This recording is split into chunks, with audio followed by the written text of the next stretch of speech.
Hello everyone. आज के lecture में हम रीवैल्यूएशन अकाउंट या फिर profit and loss adjustment account इसका हमें किस तरह से ट्रांसफ़र करना है, और अगर जनरल एंट्री क्वेश्चन में पूछा गया है तो रीवैल्यूएशन अकाउंट की जो भी इंफॉर्मेशन रहेगी उसका जनरल एंट्री में कैसे ट्रांसफ़र करना है, ये सारी चीज़ें आज के लेक्चर में हम लोग सीखेंगे। सबसे पहले देख लेते हैं कि रीवैल्यूएशन अकाउंट या फिर profit and loss adjustment account क्या होता है। The value of assets shown in the balance sheet may be different than market value। तो यहाँ पे जो भी हम लोग को बैलेंस शीट दिया होगा क्वेश्चन में, उसमें जो भी एसेट दिया हुआ है उसकी मार्केट वैल्यू जो बैलेंस शीट में दी हुई है उससे अलग हो सकती है। मतलब ये सारी चीज़ें किसके ऊपर डिपेंड करेंगी? एडजस्टमेंट के ऊपर। कभी कुछ डिप्रिसिएट होगा, कुछ एप्रिसिएट होगा, कुछ बैड डेब्ट्स होगा। तो इस तरह से क्या होगा, जो भी एसेट्स होगा हमारा उसमें कुछ ना कुछ चेंजेस देखने के लिए मिलेगा।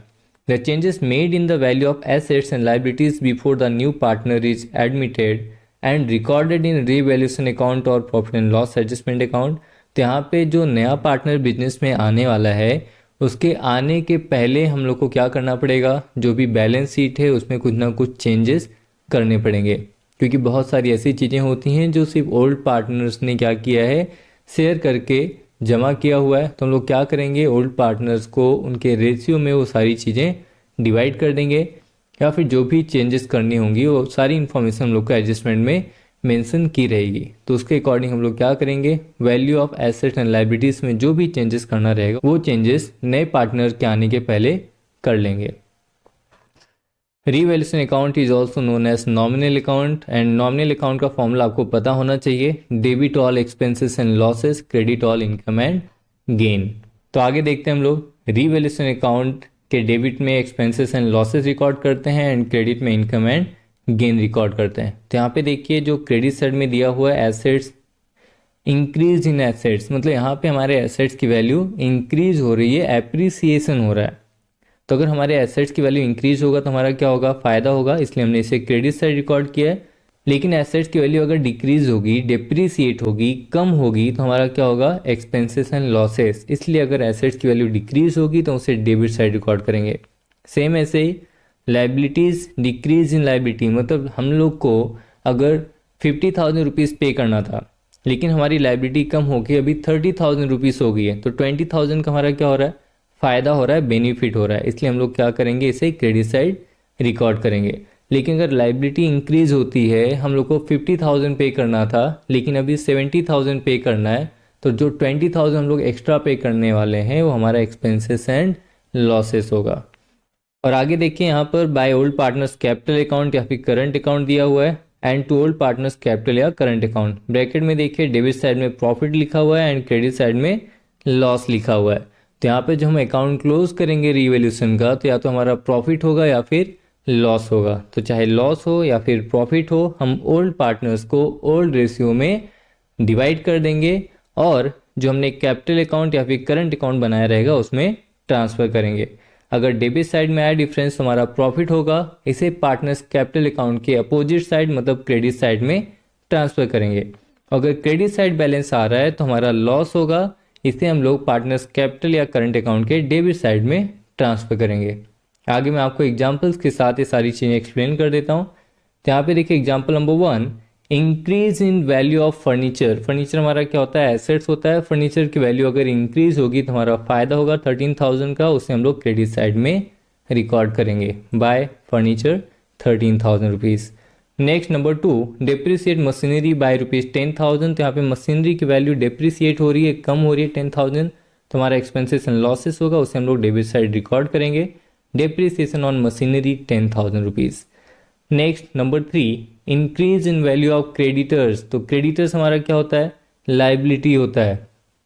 तो अगर लाइबिलिटी की वैल्यू इंक्रीज हो रही है तो हमारा क्या हो रहा है, एक्सपेंसेस एंड लॉसेस होगा, तो उसे हम कहाँ पे लिखेंगे, debit side, creditors 4,000 rupees. Next, value of stock increase by ₹12,000। तो स्टॉक हमारे लिए क्या होता है, एसेट्स होता है, और एसेट्स की वैल्यू अगर इंक्रीज होगी तो हमारा फायदा होगा, उसे हम कहाँ लिखेंगे, credit side, by stock 12,000 rupees. Next number 5, RDD is to be maintained at ₹700। तो यहाँ पे RDD जो दिया हुआ है वो 700 रुपीज़ है। RDD मतलब होता है रिजर्व फॉर डाउटफुल डेब्ट्स, मतलब हमारा एक्सपेंसेस या लॉसेस होगा तो उसे हम लोग डेबिट साइड लिखेंगे RDD 700 रुपीज़। तो इस तरह से आपको एडजस्टमेंट में दिया रहेगा और इसी के अकॉर्डिंग आपको यहाँ पर ट्रांसफ़र करना पड़ेगा। फर्स्ट इफेक्ट इसका इसके related item furniture, machinery, creditors, stock या फिर डेटर्स में जाएगा। और सेकेंड इफेक्ट हम लोग रीवैल्यूएशन अकाउंट, जिसे हम profit and loss adjustment account भी बोलते हैं, वहाँ पर इस तरीके से ट्रांसफ़र करेंगे। तो यहाँ पे हमने देख लिया है कि किस तरीके से आपको रीवैल्यूएशन अकाउंट का लेजर सॉल्व करना है। आगे हम लोग जनरल एंट्री देखते हैं कि अगर इस तरह से इन्फॉर्मेशन दिया हुआ है तो हम लोग को इसे लेजर में कैसे करना है। रीवैल्यूएशन अकाउंट पे हम लोग देखते हैं कि हमें जनरल एंट्रीज किस तरीके से ट्रांसफ़र करनी है। हमने लेजर तो देख लिया और उसी लेजर की हेल्प से आपको जनरल एंट्रीज भी समझ में आ जाएंगे। तो सबसे पहले हम लोग देखते हैं कि for decrease in the value of assets, अगर हमारे एसेट की वैल्यू डिक्रीज हुई है, कम हुई है, तो लेजर में हमने क्या किया था, decrease in the value of assets मतलब हमारा एक्सपेंसेस एंड लॉसेस हो रहा है, जो हमने लेजर में मतलब रीवैल्यूएशन अकाउंट में डेबिट साइड रिकॉर्ड किया था, राइट। तो यहाँ पे हम लोग क्या करेंगे, जो डेबिट में होता है लेजर में वो जनरल के टाइम हम लोग क्रेडिट साइड लिखते हैं। तो यहाँ पे देखिए हमने credit side to assets account लिखा हुआ है, तो जनरल एंट्री क्या आएगी, revaluation account debit to assets account. अगर हमारे एसेट्स की वैल्यू इंक्रीज हुई है मतलब हमारा फायदा हुआ है, तो हमने कहाँ पे रिकॉर्ड किया था, क्रेडिट साइड। क्या लिखा था हमने, बाय एसेट्स अकाउंट, क्योंकि क्रेडिट साइड हम लोग अपना इनकम एंड गेन रिकॉर्ड करते हैं। तो जो लेजर में हमने क्रेडिट साइड रिकॉर्ड किया था वही इन्फॉर्मेशन अभी जनरल एंट्री करते टाइम डेबिट में आ जाएगी। तो यहाँ पे देखिए डेबिट में एसेट लिख दिया हमने, asset account debit to revaluation account. तो आपके ध्यान रखना है कि अगर आपको रीवैल्यूएशन अकाउंट आ गया तो आपको आसानी से जनरल एंट्री आ जाएगा। वहाँ पे जो हम लोग डेबिट में लिखेंगे, जनरल एंट्री करते टाइम उसे क्रेडिट में लिखना है, और जो वहाँ पे हमने क्रेडिट में लिखा रहेगा जनरल एंट्री करते टाइम उसे डेबिट में लिखना है। तो यहाँ पर रीवैल्यूएशन अकाउंट का प्लेस चेंज होता रहेगा। Next, for increase in the value of liabilities, अगर हमारी लाइबिलिटीज की वैल्यू इंक्रीज हुई है मतलब हमारा एक्सपेंसेस एंड लॉसेस हो रहा है, जो हमने लेजर में डेबिट साइड रिकॉर्ड किया था। तो यहाँ पे क्रेडिट साइड देखिए लाइबिलिटीज लिखा हुआ है, revaluation account debit to liabilities account. तो अगर हमारे लाइबिलिटीज की वैल्यू डिक्रीज होगी तो हमारा फायदा होगा, जो हमने क्रेडिट साइड लिखा था लेजर के टाइम और जनरल एंट्री के टाइम देखिए हमने डेबिट में लिखा हुआ है, liabilities account debit to revaluation account. तो यहाँ पे रीवैल्यूएशन अकाउंट में अगर हमारा प्रॉफिट होगा और लॉस होगा तो उसकी क्या एंट्री रिकॉर्ड करेंगे। तो अगर प्रॉफिट होता है तो हम क्या एंट्री करेंगे, revaluation account debit to partners capital account. And अगर लॉस होता है तो क्या एंट्री करेंगे, partners capital account debit to revaluation account. इसकी जनरल एंट्री भी मैं आपको बता देता हूँ। यहाँ पे देखिए फर्नीचर किस साइड लिखा हुआ है, क्रेडिट साइड। तो जनरल करते टाइम कहाँ पे जाएगा, डेबिट साइड। तो हम क्या एंट्री लिखेंगे, furniture account debit to revaluation account, stock account debit to revaluation account. And अगर डेबिट साइड का ट्रांसफर करेंगे तो डेबिट में दिया हुआ है, ये इन्फॉर्मेशन कहाँ पे ट्रांसफर होगा, क्रेडिट साइड। तो revaluation account debit to depreciation on machinery account, revaluation account debit to creditors account, revaluation account debit to RDD। तो यहाँ पे आपको हार्ड वर्क की जगह पे स्मार्ट वर्क करना है, जिससे आपको काफ़ी ज़्यादा आसानी से ये सारे के सारे जो भी लेजर हैं और जनरल एंट्रीज हैं रीवैल्यूएशन अकाउंट की आपको आसानी से याद हो जाएंगे, समझ में आ जाएंगे। तो इस लेक्चर में हमने देखा कि रीवैल्यूएशन अकाउंट क्या होता है और इसे हमें लेजर में किस तरह से ट्रांसफ़र करना है अगर एसेट्स एंड लायबिलिटीज़ की वैल्यू इंक्रीज या डिक्रीज होती है।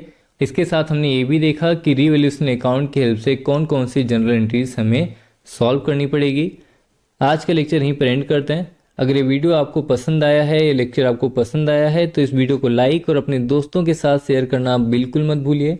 और अगर अभी तक आपने इस चैनल को सब्सक्राइब नहीं किया है तो जल्दी से जल्दी इस चैनल को सब्सक्राइब कर लीजिए, नोटिफिकेशन बेल भी ज़रूर प्रेस कर दीजिए, जिससे नेक्स्ट लेक्चर की अपडेट आपको तुरंत मिल जाए। अगर आपको कुछ भी डाउट है तो आप आपके डाउट्स कमेंट सेक्शन में पूछ सकते हैं। मैं आपके डाउट्स को जल्दी से जल्दी सॉल्व करने की पूरी कोशिश करूंगा। मिलते हैं नेक्स्ट लेक्चर में, तब तक के लिए good bye, thank you so much.